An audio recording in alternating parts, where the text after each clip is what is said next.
था। वे उन्हें भगवान की तरह पूजती थीं। राजा अपनी प्रजा का ख्याल एक पिता की तरह रखते थे। उनका मानना था कि प्रजा का सुख दुख राजा का सुख दुख होता है, इसलिए एक राजा को अपनी प्रजा का उतना ही ध्यान रखना चाहिए जितना एक पिता अपने बच्चों का रखता है। तभी एक राजा राजा कहलाने योग्य होता है। यह एक राजा का धर्म भी है और उसका कर्तव्य भी। उस नगर में सभी एक खुशहाल जीवन व्यतीत करते थे, जिसकी वजह से उस नगर को रामनगरी भी कहा जाता था।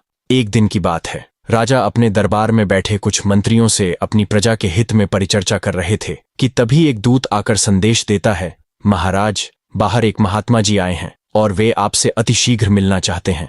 महात्मा का नाम सुन राजा अपने सिपाहियों को उन्हें आदरपूर्वक अंदर लाने का आदेश देते हैं। महात्मा को देखते ही राजा अपने सिंहासन से उठ खड़े होते हैं और उन्हें दंडवत प्रणाम कर उनसे आसन ग्रहण करने का आग्रह करते हैं। तत्पश्चात स्वयं अपना आसन ग्रहण करते हैं। कहिए मुनिवर, कैसे आना हुआ और हम आपकी क्या सेवा कर सकते हैं? हे राजन, मैं एक तपस्वी हूँ और अपने तपोबल से मैंने इतनी शक्तियां अर्जित कर ली हैं कि उन शक्तियों से मैं भूत, भविष्य और वर्तमान सब कुछ देख सकता हूँ। मैंने आपका और आपके इस नगर का बहुत नाम सुना है। निस्संदेह आप एक कुशल और योग्य शासक हैं। उससे भी बढ़कर आप एक अच्छे इंसान हैं। बस आपकी यही खूबी मुझे यहाँ तक खींच लाई और मैं आपको आगाह करने चला आया हूँ। मुनिवर, मैं आपका मतलब नहीं समझ पाया। हे राजन, इस नगर में बहुत जल्द विपत्ति का आगमन होने वाला है, जिससे कोई भी बच नहीं पाएगा, आप भी नहीं।